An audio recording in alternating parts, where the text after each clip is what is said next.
আমার একটাই কথা বলার, যে যখন আমাদের উপাচার্য ছিলেন এবং উপাচার্য ভালোভাবে কাজ করছিলেন, এই যে একটা সম্পূর্ণ বিশ্ববিদ্যালয়কে মস্তকহীন করে দেওয়া হলো, মুন্ডহীন বিশ্ববিদ্যালয়, এই যে মুন্ডহীন বিশ্ববিদ্যালয় করে দেওয়া হলো, এবং তিনি করলেন যখন সুপ্রিম কোর্টের এটা বিষয়টা বিচারাধীন, যেভাবে সুপ্রিম কোর্টে কি নাম মানে বুড়ো আঙুল দেখে তুড়ি মেরে যেভাবে করা হয়েছে, এটা আসলে সমস্ত বিশ্ববিদ্যালয়ের ক্ষেত্রে এটা একটা প্ল্যানিং, বিশ্ববিদ্যালয়গুলো যাতে অরাজক হয়। এখন এই অরাজকতার এই কারোর একজন ব্যক্তিগত ইচ্ছা অনিচ্ছা, তার বলি হচ্ছে এই বাচ্চা বাচ্চা ছেলে মেয়েগুলো। আর শেষ প্রশ্ন স্যার, যাদবপুর বিশ্ববিদ্যালয়ের সহ উপাচার্য বলছেন যে নিরাপত্তা রক্ষী আরও প্রয়োজন, এইগুলো কি ত্বরান্বিত আপনারা করতে পারছেন না পার্মানেন্ট ভিসি নেই বলে? একটা বিশ্ববিদ্যালয়ে যদি উপাচার্য না থাকেন, এবং যাদবপুরের মতো একটা সেন্সিটিভ বিশ্ববিদ্যালয় যেখানে অতীতেও এরকম ঘটনা বারবার ঘটেছে, সেখানে একটা নৈরাজ্য, স্বাভাবিক নৈরাজ্য হওয়ার কথা।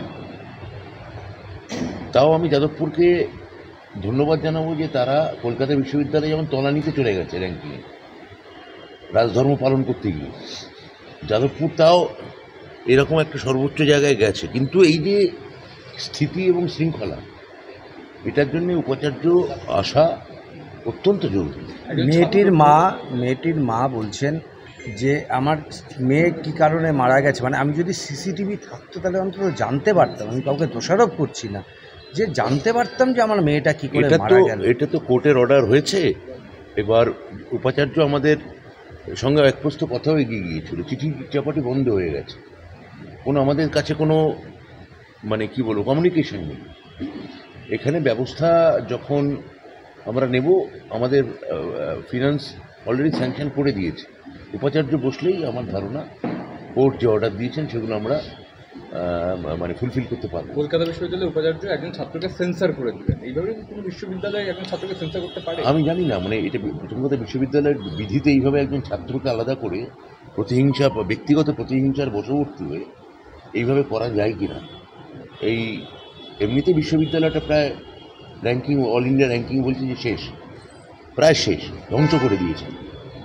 সেখানে ছাত্রদের ধরে ধরে এভাবে টার্গেট করা এবং ব্যক্তিগত প্রতিহিংসা মেটানো, এটা খুবই মানে ছাত্র সমাজের পক্ষে দুশ্চিন্তার এবং কলঙ্কের। মানে কোনো উপাচার্য এত নিচে নামতে পারেন, এটা আমার ধারণার বাইরে। কেন্দ্রীয় শিক্ষা প্রতিমন্ত্রী, সে যাই হোক, কেয়ারটেকার হোক বা যাই হোক, নামে যাই হোক, আমি মানি যে ময়ূর পুচ্ছ গায়ে জড়ালেও কাক কাকই থাকে, কিন্তু কিন্তু মানে ছাত্ররা এই কাকেদের ঠক্কর খাচ্ছে, এটাই বলতে পারি।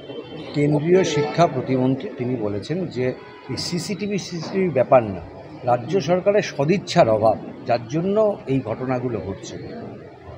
এখানে একটি মেয়ের অ্যাক্সিডেন্ট হয়েছে, এই মেয়েটির অ্যাক্সিডেন্ট নিয়ে আমি শিক্ষা প্রতিমন্ত্রীকে বলবো রাজনীতি না করে মেয়েটি পরিবারের পাশে দাঁড়ান, মেয়েটি পরিবারের সঙ্গে সহানুভূতি দেখান এবং প্রশাসন বা পুলিশকে যাতে পুলিশ স্বাধীনভাবে কাজ করতে পারে তার নিশ্চয়তা দিন। গত রবিবারের এসএসসি পরীক্ষা আমরা দেখেছি 10% ভিন রাজ্যের, এবং তার মধ্যে অনেকটাই ইউপি, বিহার এবং দিল্লি থেকেও ইভেন এসেছে। তো আশা করছি কালকের পরীক্ষাতেও আমরা বেশ কিছু সংখ্যককে দেখতে পাবো। এটা নিয়ে কি বলবেন, যেখানে বাংলা নিয়ে বোঝাই যাচ্ছে বাইরের রাজ্যে কোনো চাকরি নেই, বিজেপি শাসিত রাজ্যগুলো কোনো চাকরি নেই, তারা ছেলেমেয়েরা এখানে চলে আসছে। এবং বাংলা যেহেতু কখনোই, আমরা কি এই বাইরের রাজ্য থেকে আসা ছেলে মেয়েদের অপমান করব? বাইরে থেকে যে আইসিএসসি যারা পরীক্ষা দিতে আসছে তাদের কি আমরা হিন্দি বলছে বলে তারা করব? আমরা করব না। আমাদের সব ভাষাকে আমরা ভারতের সংবিধানকে মান্যতা দিয়ে, ভারতের যে সংঘীয় ধাঁচা, যে ফেডারেল স্ট্রাকচার, তাকে মান্যতা দিয়ে আমরা তাদের বলবো আপনারা আসুন, আপনার পরীক্ষা দিন, এবং এখানে স্বচ্ছতার সঙ্গে ট্রান্সপারেন্সির সঙ্গে পরীক্ষাটা হবে। আপনাদের ওখানে পরীক্ষা হয় না, বিজেপি শাসিত রাজ্যগুলো পরীক্ষা হয় না, আপনাদের ওখানে বছর বছর এতগুলো বেকার তৈরি হচ্ছে। আমি চাইবো যে আপনারা যদি পশ্চিমবঙ্গ, মমতা বন্দ্যোপাধ্যায় যদি কিছু মানুষকেও বাইরের রাজ্যে চাকরি দিতে পারেন, সেটা তো আমি বলবো বিরাট জয়।